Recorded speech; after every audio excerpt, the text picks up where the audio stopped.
จ็บแผลหรือแผลอักเสบบอถ้าไส้แผ่นหัดหน้าท้องแน่นอนว่าแม่ใดที่เกิดธรรมชาตินะบ่ต้องเป็นห่วงเลยมันไส้ได้อยู่แล้วเนาะไม่มีปัญหาตรงนี้เนาะส่วนแม่ที่พาเกิดเนาะหลายคนก็จะแบบจะไส้ได้บอจะหัดได้บอมันจะเจ็บทับแผลบอจริงๆเนาะแต่ความจริงนะมันไส้ได้เด้อแม่เด้อบ่ว่าจะเกิดธรรมชาติหรือว่าพาเกิดล้วนไส้ได้สามารถหัดหน้าท้องได้เนาะสำหรับแม่พาเกิดเนาะหลังจากครบ24 ชั่วโมงแล้วสามารถเอามาไส้หัดหน้าท้องได้เลยเนาะ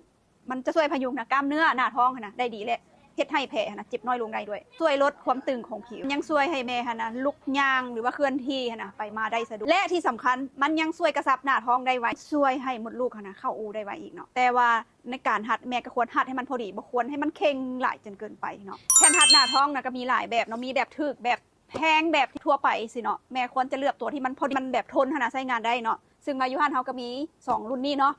ก็คือ2อันนี้คือเกรคิดและก็ของมารินเฮิร์บเนาะเป็นอย่างคือเขาเลือก2รุ่นนี้เนาะเพราะว่า2รุ่นนี้นะมันจะมีแบบว่าโค้งซวยพยุงเนาะแล้วก็ปรับซับพอร์ตแผ่นทั้งหลังหรือแบบครั้งหลังขนาดเนาะแล้วก็เป็นเนื้อผ้าที่แบบโบอัพมันยืดหยุ่นมันระบายอากาศได้เนาะตรงนี้เนาะได้ผลตอบรับจากแม่ย่างหลวงหลายเนาะ